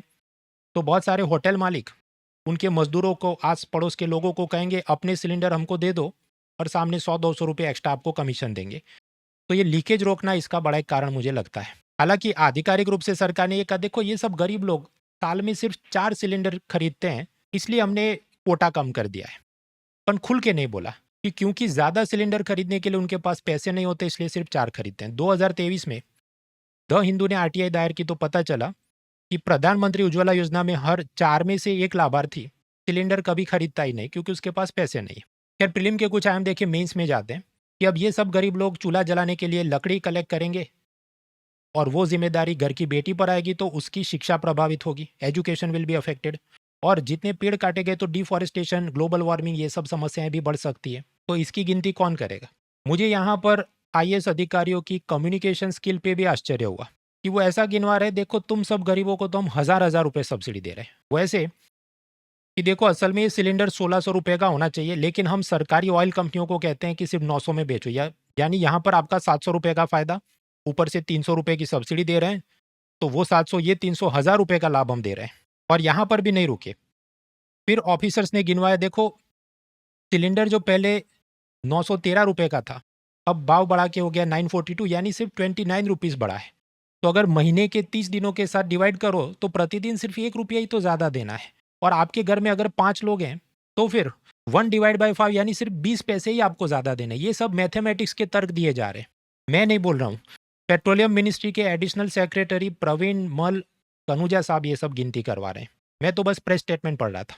फिर उन्होंने बताया, देखो पिछले 4 साल में सरकार ने एलपीजी पर 52,000 करोड़ की सब्सिडी दी है, लेकिन उस प्रेस स्टेटमेंट में ये नहीं बताया कि पिछले 4 साल में पेट्रोल डीजल पर 12 लाख करोड़ की एक्साइज ड्यूटी भी सरकार ने ली है। तो ऐसा तो है नहीं कि आरबीआई ने अलग से नोट छाप के सबको एलपीजी सब्सिडी बांटी थी। हमसे ही जो टैक्स में वसूला उसका कुछ हिस्सा वापस सब्सिडी के रूप में दिया जा रहा है। तो ये एक मुद्दा हुआ। इसके अलावा कुछ टाइम से सब इथेनॉल ब्लेंडिंग चल रहा है, तो E20 के बाद तो पेट्रोल तो सस्ता हुआ नहीं। अब सरकार लॉलीपॉप देने के लिए बोल रही, देखो नहीं, इससे तुम ज़्यादा इथेनॉल वाला अगर पेट्रोल लगाओगे तो उस पर टैक्स माफ़ है। E22, 25, 27 ये सब पे आप जानते हैं पेट्रोल डीजल पे जीएसटी नहीं लगता, अभी यूनियन का एक्साइज लगता है और स्टेट का वैट लगता है। तो यूनियन ने ये कहा है कि आप ऐसा ऊपर वाला जो पेट्रोल भरवाओगे तो इस पर जो भी एक्साइज ड्यूटी लगती है वो माफ़ है। अब पहली बात तो ये है कि ऑलरेडी E20 है, वो भी 2023 से पुरानी गाड़ियों में उसको डालेंगे तो इंजन ख़राब हो सकता है, ऐसा क्रिटिक्स का कहना है। अब ये उससे भी हैवी वाला डालो तो तुमको हम सस्ते में देंगे, ये सब चल रहा है। नेक्स्ट, दिल्ली में हर साल ये पोल्यूशन स्मॉग की समस्या होती है और व्हीकल पोल्यूशन उसमें 23% पूरे प्रदूषण के लिए जिम्मेदार है। तो दिल्ली सरकार ने एक निर्णय लिया है कि 2028 के बाद वहाँ पर पेट्रोल वाले दोपहिया यानी 2 व्हीलर वाहनों को हम नया रजिस्ट्रेशन नहीं देंगे, केवल इलेक्ट्रिक व्हीकल 2 व्हीलर उसी का रजिस्ट्रेशन दिल्ली में हो सकता है।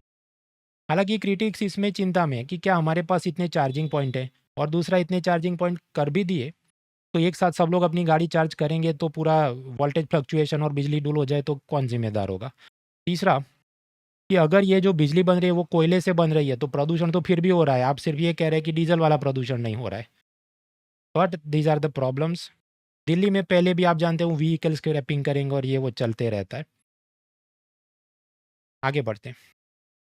सोलर एनर्जी, देखिए एक न्यूक्लियर पावर प्लांट से जितनी बिजली बनती है, यदि आप उतनी ही सोलर एनर्जी से बनाना चाहते हैं तो आपको 300 गुना ज़्यादा ज़मीन चाहिए होगी। तो ये मुश्किल है। अब इतनी ज़मीन भारत के पास नहीं है, क्योंकि अगर हम total land divide by total population करें तो ऑस्ट्रेलिया, कनाडा उनके पास लोग कम है, ज़मीन ज़्यादा है। भारत तो आप देखिए जापान से भी खराब अपनी तो स्थिति है, 150 करोड़ की आबादी है तो प्रति व्यक्ति ज़मीन बहुत कम है, इवन जापान के पास ज़्यादा है। बोलो तो क्या करें, सोलर एनर्जी को कैसे प्रमोट करें? तो क्यों ना तालाब और सरोवर पे ही हम ऐसे सोलर पैनल लगा दें, ये बात चल रही है। मध्य प्रदेश के ओमकारेश्वर में ऐसा एक पायलट प्रोजेक्ट चल रहा है, आपके बहुत बढ़िया है, लेकिन इसमें भी कुछ समस्याएं। पहला कि अब ये तालाब का वाटर लेवल जब ऊपर नीचे होगा तो नीचे भी ये जो कीचड़ या मिट्टी में आपने ये पूरा स्टैंड बनाया है वो सब लूज हो जाएंगे उसके जॉइंट्स, अनइवन बायंसी उसके उछाल के हिसाब से, कभी मान लो ज़्यादा बारिश आ गई और ये ऊपर और चला गया तो इसमें इलेक्ट्रिक केबल का डैमेज की भी कुछ समस्याएं आई हैं। अब आप सोचो कि इधर से जो भी बिजली जा रही है और ये डैमेज हो गया तो पूरा बिजली पानी में जाएगा तो मछली, झींगा मछली सब मर जाए। There could be challenges. तो ये फ्लोटिंग सोलर ये कब नया अपॉर्चुनिटी के रूप में एक्सप्लोर किया जाए, लेकिन उसमें ये चैलेंजेस हैं। फिर आप याद करें कि सरकार लेकर आई प्रधानमंत्री सूर्यघर मुफ्त बिजली योजना। उसमें बात ऐसी थी कि आप अपने घर पे सोलर पैनल लगाओ, तो उसके वास्ते जो लोन लेंगे तो बैंक वाले बिना कुछ गिरवे रखा है लोन देंगे, और ये सोलर पैनल है उसको खरीदने के लिए सरकार सब्सिडी देगी। फिर आपने घर में बिजली यूज़ की, फिर भी आपकी कुछ एक्स्ट्रा बिजली बच गई, तो आप उसको सेल कर सकते हैं, तो आपको पैसा मिले, तो इस प्रकार से मुफ्त हो गई आपकी बिजली। लेकिन इसमें एक तकलीफ है, सरकार ने कहा देखो हम सब्सिडी तो देंगे, लेकिन शर्त है कि वो पैनल मेड इन इंडिया होनी चाहिए, यानी कि डोमेस्टिक कंटेंट रिक्वायरमेंट की ज़िद है यहाँ पर। लेकिन तकलीफ ये है कि भारत में ये सोलर पैनल बनाने के लिए जो भी critical mineral, silicon, wafer chip वगैरह चाहिए, वो पर्याप्त मात्रा में नहीं है, तो चीनी माल हमको इंपोर्ट करना पड़ता है। सरकार कहती है उस पे सब्सिडी नहीं मिलेगी। परिणाम स्वरूप टारगेट अपना है कि 75 लाख हम ऐसे सोलर पैनल लगाएं, लेकिन अभी तक सिर्फ 40 लाख ही लग पाए, क्योंकि बाकी सबका ऐसा है कि आपने ऑर्डर बुक किया है, 3 महीने बाद डिलीवरी आएगा। ये सब चैलेंजेस है। मतलब मित्रों, ये सब ऐसी चीज़ें हैं कि इसका प्रीलिम में सीधा उपयोग नहीं है, ये सब मेंस में सोचने के मुद्दे हैं कि हम ये जो इतने एम्बिशियस क्लाइमेट गोल्स लेके चलते हैं, असल में हमारी ये डिलीवर करने की कैपेसिटी भी है कि नहीं। रियलिस्टिक गोल सेटिंग होना बहुत ज़रूरी है, जीवन में भी, गवर्नमेंट पॉलिसी में भी। फिर मुद्दा चलता है पिलर 5 में, इंफ्रास्ट्रक्चर सब टॉपिक ट्रांसपोर्टेशन। ट्रांसपोर्ट में एविएशन और उसमें चलता है एयरपोर्ट। एयरपोर्ट ट्रांसपोर्ट में क्या तकलीफ है कि भारत के अंदर जितना भी एयर ट्रैफिक है उसमें 25% अदानी के एयरपोर्ट से जाता है।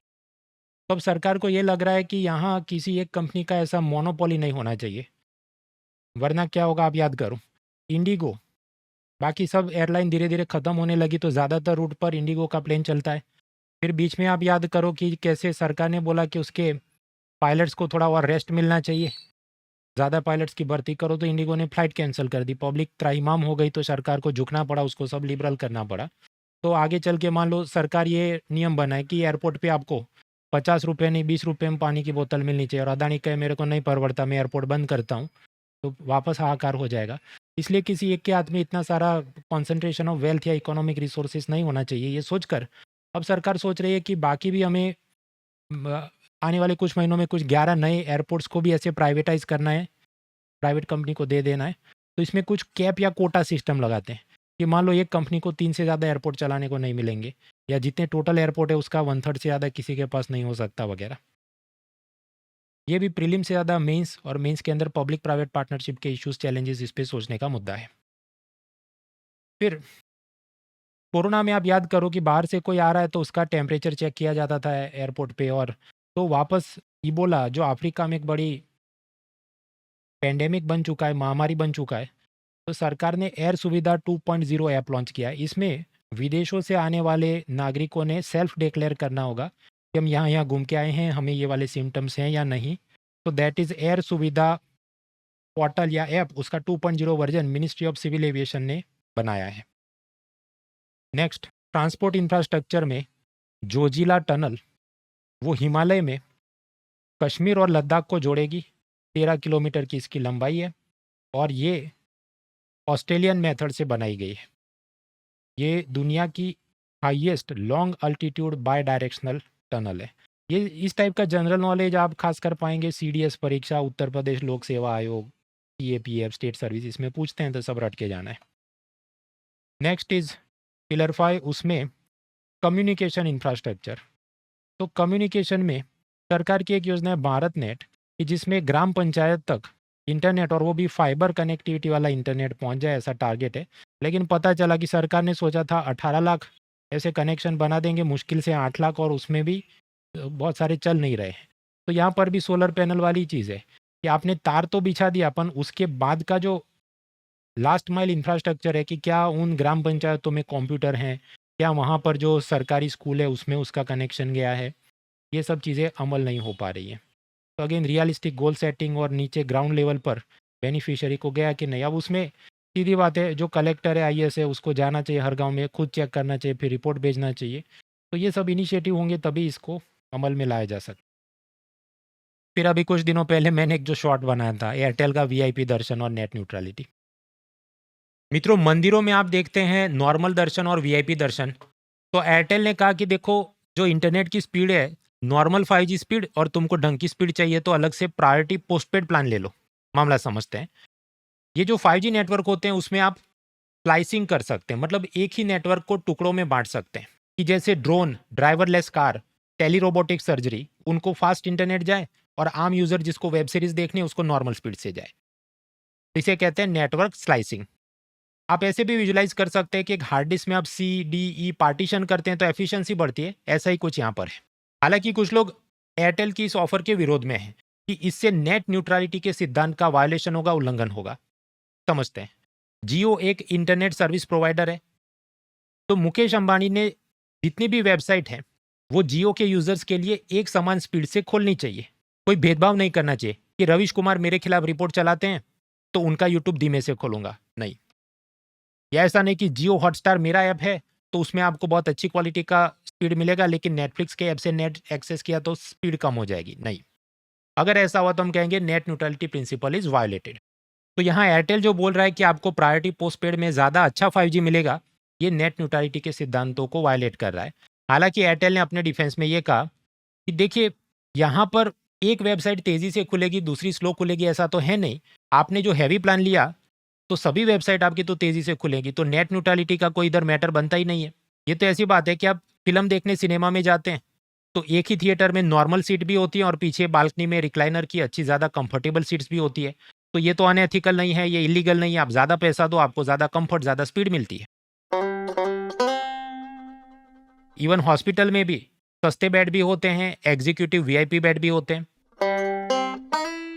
लेकिन फिर भी यूजर्स में असंतोष है कि भाई एक तो तुम 5G की नाम पे 4G 3G वाली स्पीड है, अब उसमें भी बंटवारा कर रहे हो कि नॉर्मल 5G है और प्रायोरिटी पोस्टपेड है।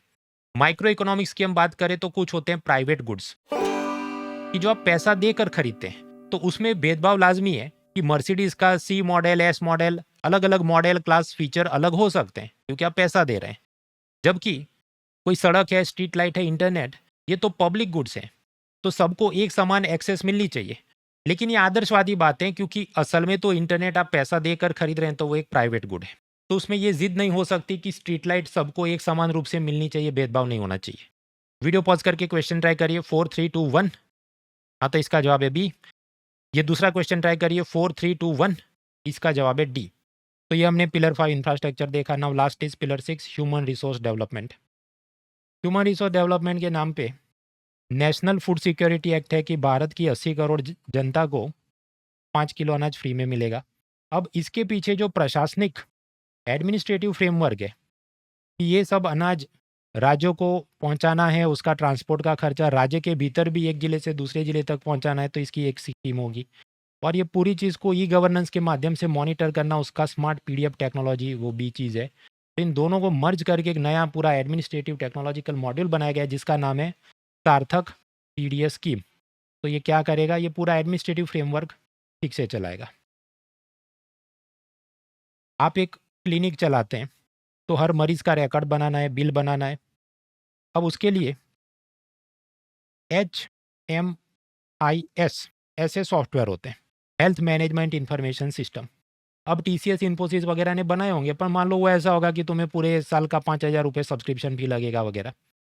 तो छोटे क्लिनिक को अफोर्डेबल ऐसा सॉफ्टवेयर मिल जाए, तो सीडेक नाम की संस्था ने हेल्थ मिनिस्ट्री के साथ मिलकर बनाए ई सुश्रुत एट क्लिनिक। हाँ, तो इससे क्या फ़ायदा है, ये जो हॉस्पिटल एडमिनिस्ट्रेशन है उसमें ये पेशेंट डेटाबेस मैनेजमेंट, बिलिंग, ये सब की सुविधा होगी। और इसका फीस बहुत कम है, केवल महीने के 499 रुपीज़ देकर आप सब्सक्राइब कर सकते हैं। कोरोना के दौरान सरकार ने बनाई थी आरोग्य सेतु ऐप, उसका 2.0 वर्जन आने वाला है। इसमें सब आपका पर्सनल हेल्थ ट्रैकर, मतलब एक्सरे वगैरह के PDF फाइल, डायबिटीज़ का रिपोर्ट, इसके अंदर ई रक्त कोष, मतलब लोकल ब्लड बैंक कहाँ है उसका भी सारा डेटाबेस आपको मिल जाएगा। ये सब सुविधाएं होंगी।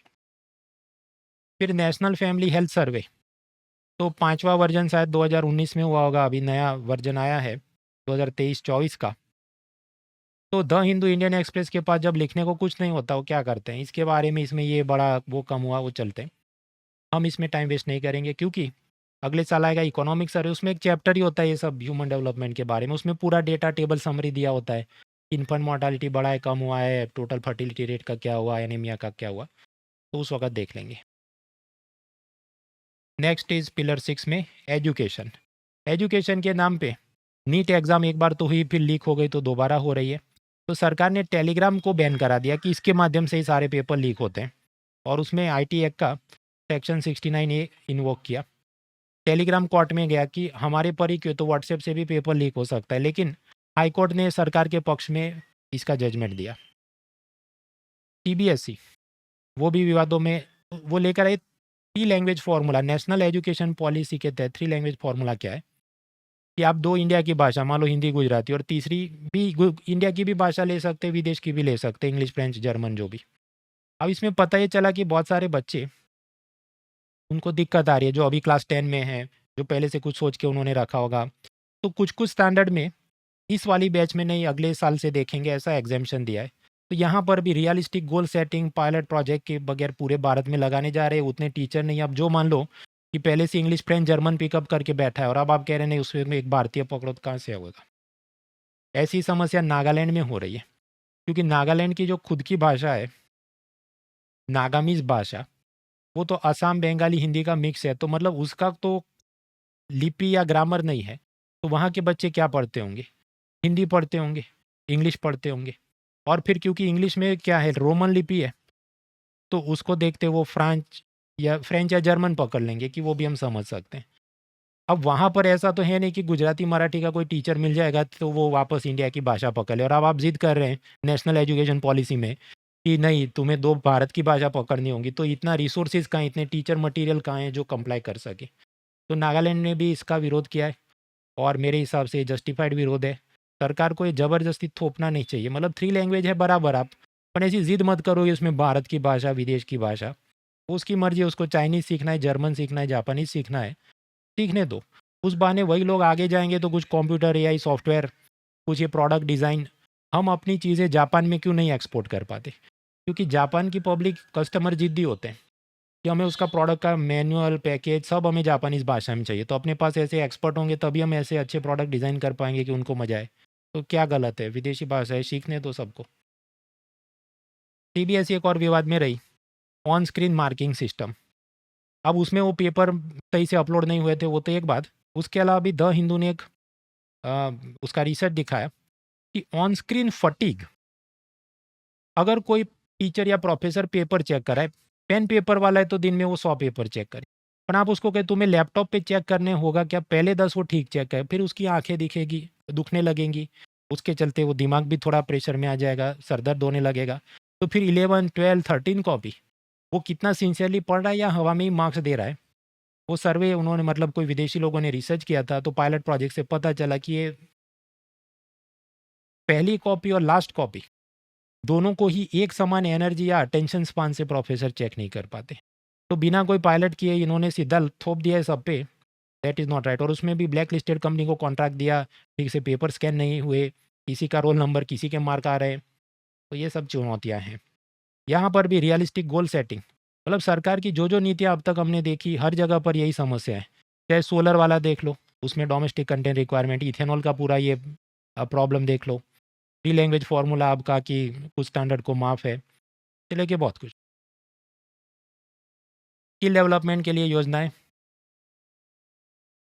कौन सी योजना है? प्रधानमंत्री कौशल विकास योजना। अब सीएजी और पार्लियामेंट ने रिपोर्ट में पाया इसमें मिसमैच है कि ज़्यादातर ट्रेनिंग ये लोग सिर्फ टेक्सटाइल और रिटेल में कर रहे हैं, जबकि वहाँ पर डिमांड कम है। असल में फूड प्रोसेसिंग इंडस्ट्री, टूरिज़्म, इसमें आपको ज़्यादा ट्रेनिंग देने की ज़रूरत है। फिर इन्होंने एक फर्जी कंपनी पकड़ी कि जिसने 30,000 लोगों को सर्टिफिकेट दिए थे और सरकार से उसका ट्रेनिंग का पैसा भी लिया था, जबकि ऐसी कंपनी का अस्तित्व है ही नहीं, भूतिया कंपनी को पैसे जा रहे हैं। तो इतना लार्ज स्केल जो करप्शन हो रहा है, ये स्किल डेवलपमेंट का मतलब पूरा चीज़ बर्बाद है।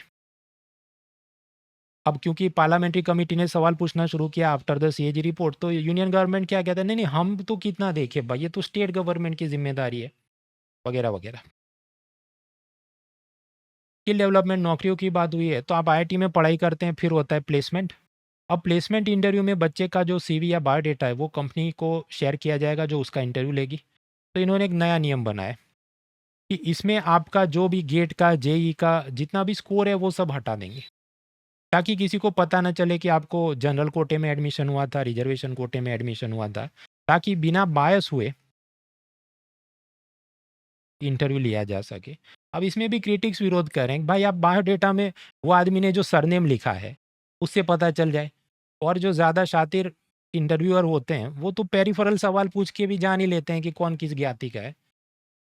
तो क्या कुछ और सिस्टेमेटिक रिफॉर्म्स की ज़रूरत नहीं है, ये आप छुपा-छुपा के कितना इस चीज़ को आप सस्टेन कर पाएँगे? तो these are new type of problems emerging in placement. दूसरी तरफ आईआईटी में ये भी तकलीफ है कि आजकल प्लेसमेंट बहुत डाउन हो गए हैं। इवन आईआईटी दिल्ली और जो भी नामी संस्थाएं हैं वहाँ पर भी या तो प्लेसमेंट पूरे बैच का ना हो पाना या बहुत कम सैलरी वाले आपको पैकेज ऑफर होना, ये सब आजकल दिक्कतें हैं। फिर आगे बढ़ते हैं वीमेन डेवलपमेंट। पंजाब में रोड एक्सीडेंट में एक महिला की मृत्यु हो गई, तो उसकी फैमिली गई मोटर व्हीकल ट्रिब्यूनल में कि हमें मुआवजा दीजिए। अब जो भी दिया होगा, मान लो कि 3 लाख रुपए दिए। फिर आगे वो सुप्रीम कोर्ट में गए, तो सुप्रीम कोर्ट ने कहा देखो जो महिला मर गई तो घर में कितनी दिक्कत आएगी कि अब उसके बच्चों का कौन ख्याल रखे। वो पति नौकरी जाना है, घर की ये साफ सफाई और खाना पकाना है, 10 काम होते हैं।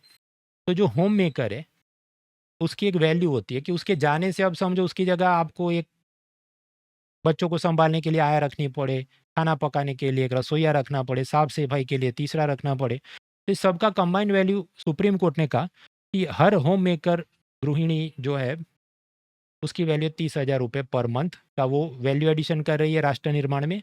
तो ये मोटर व्हीकल ट्रिब्यूनल ने उस हिसाब से गिन के ज़्यादा पैसा उस फैमिली को कॉम्पेंसेशन में देना चाहिए जब मोटर व्हीकल एक्सीडेंट में महिला की मृत्यु हुई है। तो प्रशंसनीय है, ये सुप्रीम कोर्ट ने लैंडमार्क जजमेंट दिया है, ये बहुत अच्छी बात है। मित्रों ये तो हमने बात की इकोनॉमी के, ये जानने लायक कुछ करंट अफेयर्स थे। और भी होंगे, वो पावर पॉइंट आप डाउनलोड कर लेना। इसके अलावा बाकी भी geography, environment, science, technology, polity, उसके करंट अफेयर्स मंथली मैगजीन आप डाउनलोड कर सकते हैं unacademy.com/content/upsc/downloads। बीच में कुछ पेज में इशू आ रहा है क्योंकि जो वेबसाइट है इसको आप उसके पीछे टेक्नोलॉजी होगी उसको बोलते हैं वर्डप्रेस बराबर। अब उसका खुद का जो ऑपरेटिंग सिस्टम वहाँ पर अपडेट हो रहा है, उसके चलते कुछ पेजेस में दिक्कतें थी, वो वापस फिक्स किया है। तो अगर आपके बीच में वो कुछ डाउनलोड में दिक्कत आ रही थी, आप फिर से एक बार ट्राई करें। I hope it should fix. बाकी मेरा इकोनॉमी का कोर्स गुरुवार 16 जुलाई से शुरू हो रहा है। पीसीबी 16 मतलब पोस्ट कोरोना 16वीं बार में पढ़ाने वाला हूँ। और ये बैच ऐसी है कि इसमें क्रिसमस दिसंबर 25 दिसंबर से पहले अपना पूरा प्रीलिम्स और मेंस दोनों का सिलेबस कंप्लीट हो जाए, ऐसा अपना टारगेट है। और ना सिर्फ इकोनॉमी के लिए, बाकी सब्जेक्ट का भी टाइम पर सिलेबस कंप्लीट हो जाए, ऐसा हमारा ये आखिरी बैच है। बैच टाइमिंग की मैं बात करूँ तो गुरु शुक्र शनि रवि सोम क्लासेस होंगे। शनिवार को टेस्ट होते हैं, बुधवार को टेस्ट होती है। रात को 9 बजे क्लास होते हैं ताकि working professional, college student, home maker हर कोई इसे अटेंड कर सके। मेरा आपको इकोनॉमी की ये जो बुक है उसकी भी अभी नेक्स्ट एडिशन आने वाली है, पर उसकी खरीदने की भी ज़रूरत नहीं, उसका पीडीएफ आपको इसके साथ मिलेगा। पहले से कुछ एनसीईआरटी पढ़ के आने की ज़रूरत नहीं है। जुलाई से हम पढ़ना शुरू करेंगे, बेसिक से एडवांस, प्रीलिम से मेन सब कुछ, और दिसंबर तक ख़त्म हो जाएगा। हालाँकि आप में से कुछ विद्यार्थियों का बैकलॉग रह जाए, कॉलेज एग्जाम थे, बीमार थे, तो भी रिकॉर्डेड देखते-देखते फरवरी तक तो आप निपटा ही देंगे। बाकी सब्जेक्ट भी इसी पेस पे ख़त्म हो जाए, ऐसा हमारा ये बैच है। फिर रिवीजन मॉक टेस्ट देते रहो प्रीलिम से मई महीने में, फिर रिवीजन मॉक टेस्ट देते रहो अगस्त में मेंस है। तो दिसंबर का आप टारगेट लेके चलेंगे, तब जाके फरवरी में काम ख़त्म होगा। आप जितना लेट करेंगे तो फिर ये ऐसी बात होगी कि आप 2027 के लिए इक्विप नहीं होंगे, फिर आपको 28 में उसे एग्ज़ाम को देना होगा, या 27 की देंगे तो प्रीलिम क्लियर नहीं होगा।